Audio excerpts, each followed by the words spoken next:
Romance of Sui and Tang Dynasties, Chapter 42. The sources, they open with this sense of total societal breakdown.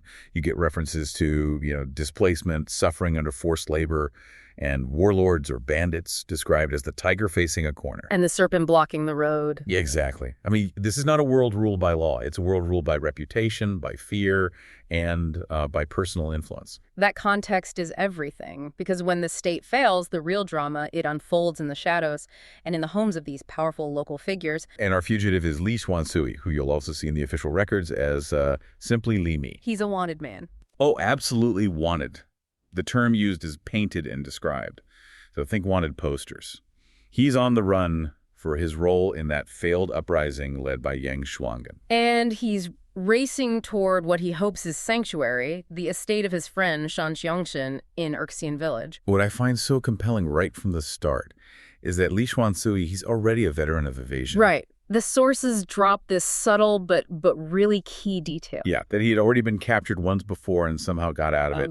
It says he luckily had the approval of Li Zongxi, getting him out of that disaster. So he knows how to handle official scrutiny. But tonight, the threat doesn't wear the uniform of an imperial general. No, it wears the face of a former friend. Yeah. And that, in any era, is the deadliest kind of threat there is. Right. So Li Xuansui is maybe, 30 or 40 miles from safety when he runs straight into Zhangqixin? A chance encounter.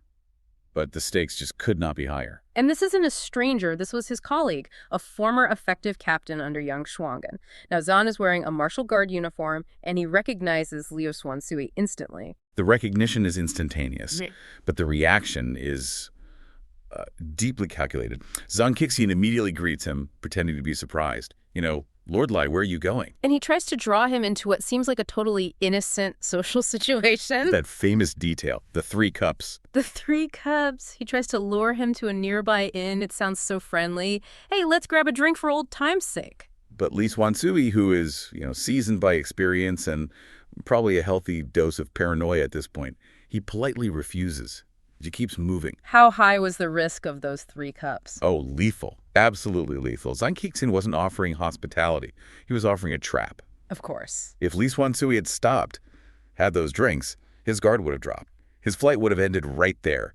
His survival hinged entirely on that split-second decision to trust his gut. And we know exactly why Zhan was so keen to lure him in. It wasn't some, sudden burst of civic duty. Not at all. He had reformed, as they put it, after the uprising collapsed. Yeah. And now he's a local chief constable in Luzhu. He's climbed back into the system. And Li Xuansui is his ladder. That's the entire motivation. The source material is beautifully blunt about this.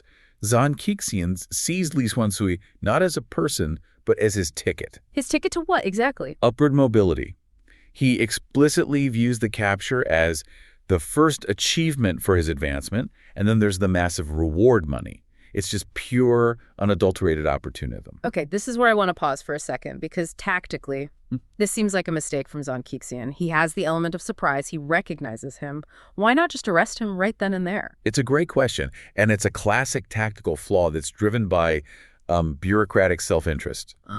If he makes an arrest outside his immediate jurisdiction, the reward and the credit, that first achievement, it might get split, or even stolen by another official. So he needs to do it on his home turf. Exactly. Yeah. He needs to arrest him in a controlled environment near Luzhu with witnesses who can confirm the target was found in his area.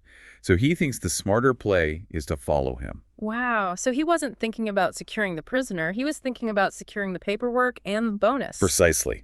And that delay, driven by his own greed, is the crack in the foundation that ultimately saves Li Xuansui.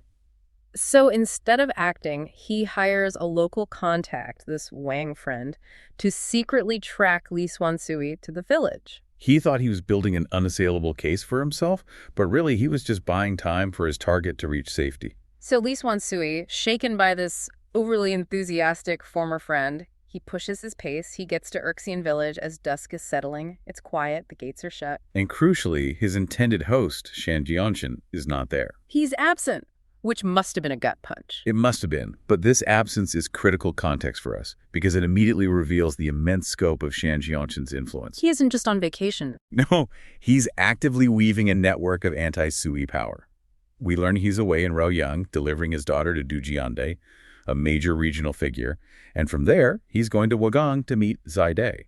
That itinerary tells you everything. He's not just some rich landowner. He's a connector, an indispensable one. And his relationship with Zai isn't casual. They're good sworn brothers. Xiongxin has often protected or assisted Zai in the past. This is deep political capital. So this estate is basically a staging ground for the rebellion. That's right. Li Xuansui realizes, with some regret, that he's arrived too late to join them for this gathering for righteousness. They were literally planning the next steps. So the man who built this fortress of influence is gone. Who's left to defend this massive political investment? And the fugitive who just showed up on the doorstep. The fate of Li Xuansui now rests entirely on the loyalty and the competence of the internal management. Enter Shan, the chief steward. The steward. And he's described in such glowing terms, a man with a pure heart and courage, treated like a brother by his boss, and entrusted with everything. He's the highest authority on the estate in this moment. And you see that combination of purity and competence immediately.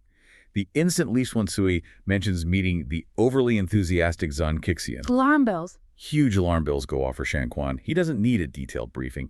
He just instantly thinks, if this man has trouble, the night certainly can't be slept peacefully. That's the pivotal moment.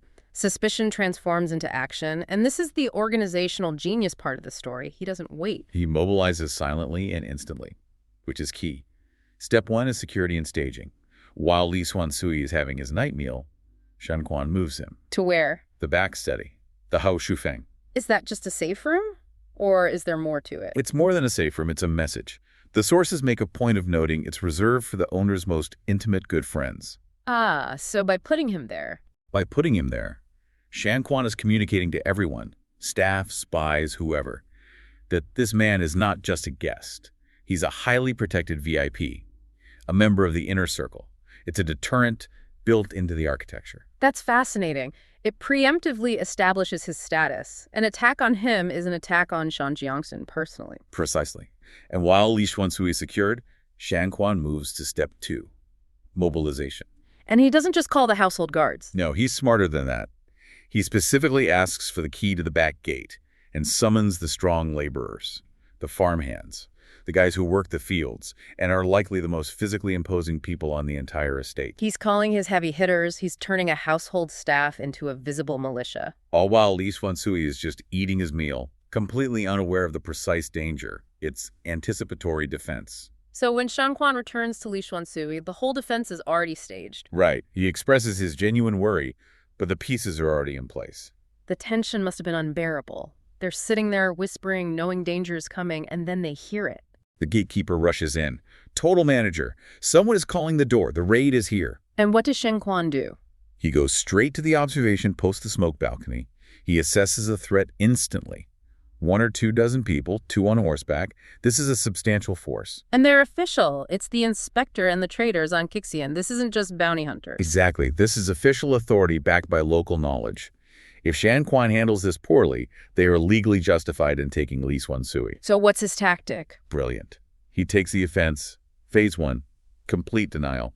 He loudly denies that Shan knows any Li Mi and insists the household is law-abiding. He's leveraging his owner's reputation. And Xiongxin, who already made one mistake out of greed, makes his final, fatal one. He gets cocky. He does. He overplays his hand, insisting he saw Li Xuansui enter, that his friend tracked him. He believes his proof trumps local reputation. A huge miscalculation. The ultimate miscalculation of power in a chaotic system. And Shan uses that certainty against him. This is phase 2. Aggressive intimidation. He challenges his competence. Fiercely. If you saw him, why didn't you arrest him then? He immediately labels Xiongxin a liar, trying to frame an honorable man. So he's not just denying the crime, he's suggesting the accuser is committing one. But the real game changer isn't the words, it's the visual. Absolutely. The silent mobilization pays off right here. Standing behind Shan in the courtyard are those 1 or 2 dozen tall, broad-shouldered men, the laborers. The heavy hitters. And they're not standing passively, they're glaring angrily. The implication is crystal clear. You try to step inside, this stops being a legal matter and starts being a very bloody brawl.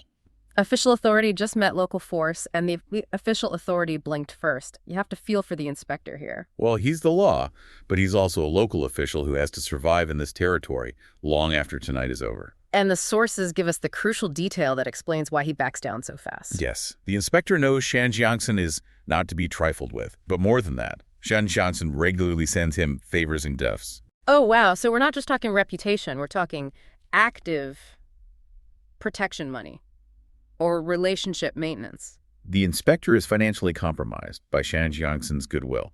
It's legal duty versus personal enrichment and keeping the local peace. The calculation is immediate. And self-preserving. He can't risk alienating his benefactor or getting his men into a fight with these angry strongmen, all for some ambitious constable. So he swiftly changes his tune, claims they only came to check clearly, and apologizes profusely for the disturbance. The raid just dissolves. Zhan Xiongxin's ticket to advancement is ripped up right in front of him. The power of one well-connected local completely neutralized the state. And Shan Quan secures the victory with diplomatic grace, promising the inspector that when Xiongxin returns, he'll be properly thanked. It's the perfect ending, showing respect while reinforcing his owner's power. And Xuansui, who had been secretly listening nearby, emerges. He knows he just dodged a bullet. He thanks Shan Quan for the hard fight. It was a fight of organization and influence, not swords. But the truly brilliant moment is Shan Quan's final caution. He's not complacent. Even as they retreat, he warns Xuansui that he fears they may yet return. The pursuit isn't over. But the silence of the safe house is broken late by the arrival of 3 of his key allies. They're disguised, very cleverly, as traveling merchants. You've got Wang Bodang, Li Rugi, and Qi Guiwan. And these weren't just, social calls. They were sent by Wagang from the rebel camp at Wagang. They were worried about Li Mi. Deeply worried. They knew the owner was gone, and that made the estate vulnerable. And as soon as they arrive, Li Mi basically confirms their worst fears. He tells them an informant, a man named Zhan Xiongxin, had just stopped by with a regular patrol officer. Okay, so the authorities have already been there once. Yes, but this is the key detail. The patrol officer was maybe a little lenient, a bit discreet, and Zhan Xiongxin, the informant, his reaction to this leniency. Li Mi says he was full of murderous rage. The source uses the phrase manly and shocky. Wow.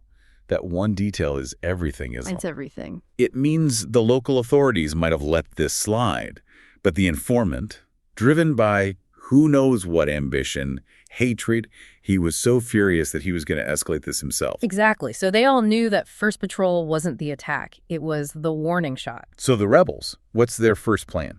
Well, it's pretty pragmatic. They figure, okay, let's wait for dawn, have a quick meal, and then just ride as hard as we can for Wagang. But in this kind of turmoil, the enemy always dictates the timetable. Always. And they don't even get to finish their breakfast. The gate manager, a really critical player here, you have to remember his name, Shan Quan. He bursts in. And he's got bad news. The worst. He reports the unmistakable sounds of organized cavalry and infantry entering their village. It's happening. Right now. Right now. So Shan Quan and Wang Bodang, they rush up to the estate's watchtower, the Yanlu, to get a look. And this isn't just a handful of guys. This is a full-scale tactical operation. How many are we talking? They count about 30 to 40 cavalry and another 40 to 50 infantry. All arriving in coordinated teams. They're facing nearly 100 trained soldiers. And do we know who's leading them? We do. Zhan Xiongxin, after his little tantrum, went straight back to Luoyang. He reported directly to the prefect Qi. And the prefect, seeing how important it was to capture Li Mi, sent his second magistrate, the Yin, a man named Peng Haoshan. Okay, and this is where the character of the bad guy becomes like a key part of the rebel strategy. This Peng Haoshan is infamous. He is. He has a nickname, Peng Sonjia, or Peng Three Clamps. Peng Three Clamps. That sounds absolutely terrifying. But it has a double meaning, right? That's what makes him so dangerous. It does. The first meaning is just pure brutality. The 3 clamps refers to his favorite method of torture. Oh, great. He uses these 3 clamp sticks on any prisoner brought before him. It doesn't matter if they're guilty or innocent. It's just his standard procedure. So he's a sadist. He's a brute. But the sources also say he's smart. He wasn't just some local thug. Not at all. He was extremely well educated. The other part of that Sanjia nickname comes from him being a Sanjia Jinshi, which means he was a top-tier 3-level scholar. So you have this terrifying blend of high intellect and just absolute cold-blooded brutality. He's a formidable enemy. And on top of all that, he was known for being exceptionally greedy. He loved profit. So if you're caught by this guy, you're not just facing execution, you're facing torture, then execution, so he can collect the huge bounty on Li Mi. Precisely, and that also means his soldiers are highly motivated. So the enemy is numerous, motivated, and led by a man who excels at cruelty. And Li Mi has what, maybe 20-something guys on the estate who can fight? About 20 able-bodied men, the Xuansui. Yeah. They cannot win a straight-up fight. There's no way. So Li Mi has to create an asymmetric engagement, and he has to do it instantly. Right. And this plan, which he must have come up with in, minutes? It's a masterclass in using the environment and the enemy's own psychology against them. So what were the components? How did it work? It had 3 interlocking parts, and they all had to happen at the same time. Part 1 addressed their biggest problem: enemy mobility. The horses. The horses. Li Rugui and Qi Guoyuan take the able-bodied men out the back door. Their mission is purely tactical: wait for the chaos to start inside, and then steal every single one of the cavalry's horses. That's brilliant. Cripple their ability to flee or pursue. If you're going to escape, you need their transportation. Exactly. And now for the trap itself, Li Xuansui immediately turns to Shan, the estate manager. For local knowledge. The game changer. Yeah. He asks him about the residence's layout, about any hidden vulnerabilities, and he finds one. He targets 4 or 5 rooms on the western side of the property, rooms that were used for dyeing cloth. And what was in them? They contain these large, deep pits for holding indigo vats. They're called Dian-ji. What a uniquely disgusting thing to weaponize. Okay, so the source says he covers these pits with thin boards and some kind of mechanical triggers and Kang-GZ.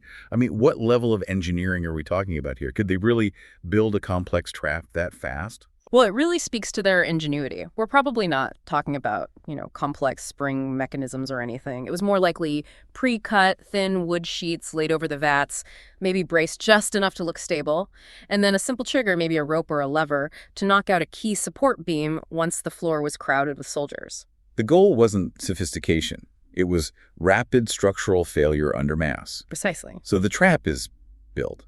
But it's useless unless the enemy walks right into this specific, obscure room. That needs a decoy, a masterful one. And that job fell to Shan, the estate manager. Shan bravery here is just central to this whole thing. The sources say he was the only one with enough courage and wit for the job. He straps on some protective gear, throws on a simple peasant's coat to look non-threatening, and then he deliberately opens the front door to face Peng Haoshan. He just lets the infantry flood in, and Peng Haoshan sits down to interrogate him. How on earth does he direct this brutal, cynical scholar into the killing room? He plays the part of the terrified, confused manager just perfectly. He pretends he has no idea who Li Mi really is, just that a person arrived and is now locked in a specific side room. But here's the psychological part, right? He has to leverage their greed. That's the key. He appeals directly to Peng Haoshan's greed and the soldiers' hunger for the reward. He tells them they have to send the official soldiers to bind this person, or he might escape. Exactly. He's basically shouting, the prize is in that room, but you have to be first, and you have to hurry. And knowing Peng Haoshan is focused entirely on the reward, and the soldiers want the glory, they ignore all tactical caution. They rush headlong into the rooms Shan points to. And the execution is just immediate and visceral. A big group of 20 or 30 soldiers swarm into that western room. And the collapse is devastating. As the weight piles onto those thin, camouflaged floorboards, the first soldiers realize their mistake. They're shouting things like, "Oh no, this floor is moving." Too late. Way too late. They just crash down into the deep, viscous indigo vats, and the 20 or 30 guys crowded in behind them, they fall instantly, right on top of their friends. And these aren't just empty pits. They're full of thick dye. You're basically drowning in a vat of cold, suffocating industrial fluid. Horrific. And while the main force is trapped and drowning, the counterattack begins. Wang Bodang and a dozen or so big guys armed with long spears and axes just burst out of hiding. The sudden reversal of power is too much for Peng Haoshan. He sees it, abandons his post, and just runs. And his men. Wang Bodang skewers 2 or 3 of them immediately with his spear. The chaos becomes a total rout. The remaining invaders were just paralyzed. They'd lost their horses, half their comrades are drowning inside the house, and now they're facing these disciplined men with long spears. The fighting was quick. Most of the remaining soldiers just surrendered on the spot. But the leaders had to be dealt with. Let's start with the informant. Xiongxin, the guy who kicked this all off. Right. He was guarding the back gate, probably thinking the rebels would try to flee that way. And he ran right into Qi Guoyuan, who was in the middle of securing the horses they'd just captured. Exactly. Qi Guoyuan comes out of this bamboo grove and immediately recognizes the treacherous Xiongxin. The informant is so startled by the charge, he just falls off his horse in fright, and Qi Guoyuan kills him instantly with his axe. A swift, decisive end. And what about the brutal Pang Haoshan, the terrifying Pang 3 clamps? He was found hiding in a ditch nearby. Pathetically, he's still wearing his distinct red official robes and his hat. He didn't even try to disguise himself. No. And Qi Guoyuan pulls him out, and in this moment that really just crystallizes the rebellion's attitude, he theatrically renames him. He shouts, "You are Pang 3 clamps. Now I rename you Pang Yudao Pang 1 axe." Pang 1 axe? And he cuts the scholar in half with a single strike. That name, Pang 1 axe, that wasn't just a taunt, was it? It was a psychological marker. It was a statement. We're not just fighting back. We are defining our own justice now. Absolutely. But the battle was only half the problem. Now they have dozens of bodies, prisoners. They have to disappear before dawn. This is where we get into the ruthless efficiency needed to survive as an insurgent. You cannot leave evidence. You can't leave witnesses who could confirm Lamy was ever there. And the sources detail the cleanup with just chilling precision. They do. The dead bodies were quickly carried to a large ditch out in the fields and covered with soil. The captured official horses, all 20 or 30 of them, were immediately stabled with the estate's own horses. And here's the most striking, maybe the most shocking detail: the fate of the living soldiers who had surrendered. Yeah.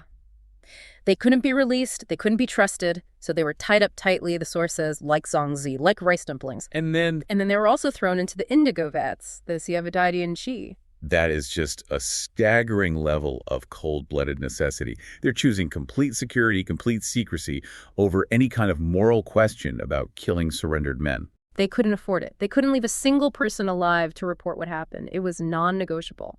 Because if even one man survived and reported the death of Pang Haoshan, the whole area would be swarming with Sui forces by midday. Without a doubt. So once the living and the dead were submerged, they replaced the floorboards and put large stones on top to conceal the vats completely. The scene was scrubbed clean, utterly. So Limi knows, despite Shan Quan's incredible heroism, the estate is compromised forever. It's burned. He tells Shan Quan they have to leave for Wagang immediately. He assures him that Shan Jiangxin's family, his wife Kui, his daughter Alien, a widowed sister-in-law, they'll all be safer there among the other rebel families. So the escape becomes a refugee convoy. A very well-armed one. The family and over 20 servants pack their valuables into about 8 carts. The 20 able-bodied men take up their weapons, and crucially, they now have a cavalry. They use the entire complement of over 30 captured horses. They ride out, locking the residents behind them as if nothing happened.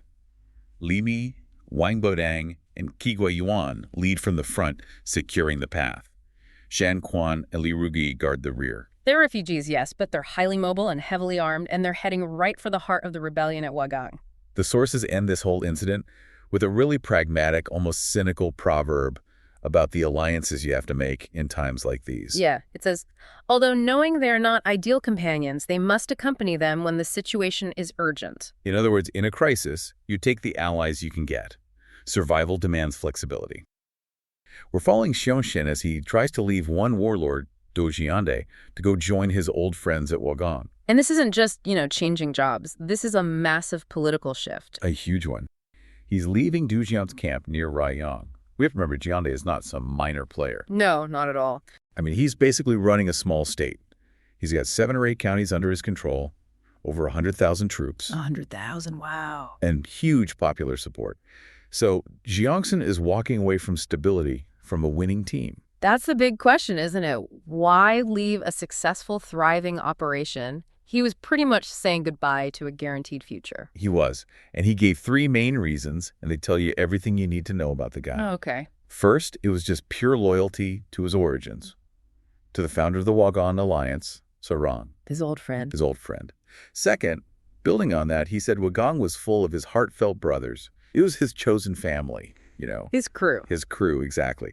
And the third reason, which feels maybe the most real for a warlord in a collapsing state. Let me guess, something practical. Fully practical. Mm-hmm. Geography. Wagang was just way closer to his home in Lushu, and he wanted to be able to look after his family. When the world's falling apart, that's your number one priority. It has to be. It has to be. Mm-hmm. And to his credit, Jiande got it. He understood that loyalty. And to show his gratitude, he gives Xiongxin this parting gift. A pretty substantial gift, as I recall. Substantial is an understatement. 2,000 to 3,000 pieces of gold. 2,000 to 3,000. In an economy that's basically ground to a halt, that is an unbelievable amount of wealth. It's his operating budget, his insurance policy, everything. And it turns out he needs that insurance pretty much immediately, because the second he leaves Jiande's territory, the world gets very, very dangerous. Oh, yeah. The source paints this almost apocalyptic picture. It says the four directions were full of bandits. Villages were literally sealed shut with mud. People just barricading themselves in. Completely. And you couldn't find a single inn or restaurant open. No. Civilization had just retracted. So he's in pure survival mode. Day by day. Xiongxin and his small group, maybe 4 or 5 attendants, they travel 60 or 70 life. And for context, a lie is about half a kilometer. So we're talking a long day's march, maybe 25 miles. A long, grueling day on roads where you're constantly looking over your shoulder. By sunset, they are desperate for shelter. So what do? Xiongxin sends his youngest attendant, Xiuer, this kid who's maybe 17 or 18, to scout ahead. And this is where things get interesting. This is the fateful moment. This is it. Xiaozi finds a single, isolated homestead, but it looks well kept. You know, long embankment, willows, tiled roofs. A sign of some stability, at least, some prosperity. Exactly. So he knocks, and an old woman opens the gate. And here's the first twist. Okay. She recognizes him immediately. She says, "Oh, I heard you were doing well working for Shan Yuanwei." That's Xiongxin's title. No way. And does he know her? He does. He recognizes her as his waipo, his maternal grandmother or aunt. You're kidding me. I mean, the odds of that. In the middle of nowhere, the only safe house for miles is run by your scout's relative. You couldn't write it. Yeah. So, of course, Xiongxin dismounts and he meets the host, a man named Wan Dongren. And what's Dangren's reaction? He is just awestruck. He describes Xiongxin as majestic like a god. You can tell his reputation precedes him. Which is everything for a rebel leader. Absolutely. And they quickly figure out their connection. Xiongxin sees the shared surname, Wang, and asks. And Dangren confirms he's the clan brother of Wang Bodang. Wang Bodang, one of the key figures at Wagang. The very same. Yeah. The network is already there. So Xiongxin asks if he's heard anything, and Dangren gives him the intel he needs. What's the news? He confirms that Wang Bodang, Xuansui, and a few others have all made it to Wagang. They've joined up with Zairang. So his path is clear. He's found this little outpost of the Wagang network. He knows he's on the right track. He is. But the stopover is? Well, it's anything but a quiet night's rest. Of course not. No, because once they're inside, the elderly head of the house comes out to serve tea, and you can just see he's in absolute distress. And he explains what's going on. He does. And it's a crisis that came from, believe it or not, a political victory. So. Just a few nights earlier, Xuansui and Wang Bodang had stayed at that very house. And to seal an alliance, they had arranged a marriage between Xuansui and the elder's daughter. A political marriage. Smart. That's one of the fastest ways to get protection in a chaotic time like this. It is. The elder thought his family was safe. He'd hitched his wagon to the rising power of Wagang. But that security lasted for about a day. Because then the villain of the story shows up. The bandit leader, Xuan. Okay, Xuan. He is a major, major problem. It's a huge problem. He passed through, saw the daughter sweeping outside, and just violently demanded her. Just took her. Not even that. He demanded her as his Yeja Furen. Which means? His treasured wife. The wife of the chief. It's a massive symbolic claim. He leaves a pile of gold and says he'll be back at the start of next month to collect her. So this is a direct challenge to Wagang. He's saying, I see your alliance, and I'm just going to take your ally's daughter as my prize. That's exactly what he's saying. If Wagang lets this happen, their reputation as protectors is shot. And the elder is stuck. He's in an impossible position. He tells Xiongxin, look, if I send Dangren to Wagang to get help, that's a 7 or 8 day trip. Too long. And they can just run. Fleeing with a small family on those roads, that's a death sentence. They're trapped. And this is where Shan Xiongxin, the great hero, steps in. And he doesn't hesitate. He doesn't debate it. He sees the threat to his friend's new family, to Wagang's honor, and he just acts. What's his plan? Simple, swift, authoritative. He just says, we're all leaving now. I will personally escort all of you to Wagang. Wow. He just turns his personal journey into a full-blown rescue mission. Instantly. He goes from traveler to armed escort. Yeah. And you can see why these guys valued him so much. Of course. So after this decision is made, they bring out the daughter. They do. She's brought out to pay respects, and the source makes a point of saying how beautiful she is. Delicately beautiful and astonishing. Highlighting what was at stake, what Xuan was trying to claim. Right. These were real people caught in this mess. So the next morning, they're on the move. They load the women and the elder onto an ox cart. And after a few days, they finally make it to Wagang territory. They do. After about 3 or 4 days, Xiongxin sends scouts ahead to find out where Xuansui and Xuansui are camped. And the welcome wagon comes out for him? Immediately. The scouts come back saying the leaders are already riding out to meet him. This wasn't a casual arrival. They were waiting for him. And it's the A-team, right? It's the who's who of the rebellion. Rang, Elmi the strategist, Xu Maogim, Wang Bodang, of course. 7 or 8 of the top guys. So they escort him back to the main hall? They do. And after all the greetings, Xiongxin explains why he's late. He proudly announces that he's brought Xuansui's new wife and in-laws with him. Except Xuansui has no idea what he's talking about. Utterly confused. He just flat out denies it. I don't have a family you could have brought here. Oh, this must have been an awkward moment. You can just imagine the silence in the room as Xiongxin has to tell the entire story. Yeah. The stopover, the engagement, the threat from Xuan. And then Wang Bodang just bursts out laughing. he's the one who knows what's really going on. He's the one. And he delivers this perfect narrative punchline. Okay, here it is. The big reveal. He looks at Xiongxin and basically says, look, it's incredible that you saved Li's future bride and her family. Yeah. But while you were doing that, Li's was busy rescuing your wife and daughter and bringing them here to the safety of the rear camp. Get out. Seriously. Seriously. They performed a simultaneous, totally unplanned, reciprocal family rescue across hostile territory. That's unbelievable. That's not just loyalty. That's a level of trust that's almost telepathic. The source calls it setting the record straight. It's the ultimate proof that their alliance is real. It's not just talk. If they're willing to risk everything for each other's families without even talking about it, that's an unbreakable bond. It really is. And after that, everything happens fast. Xiongxin, stunned, rushes to the rear camp to see his family. And Xuansui. He scrambles to arrange proper sedan chairs and horses to go receive his new in-laws with the honor they deserve. And Xuansui, the leader, he sees all this and knows exactly what to do. He orders a massive feast for 2 things. To celebrate the return of their hero, Shan. And the wedding of Xuansui. The chaos of the road ends in the safety and celebration of the stronghold.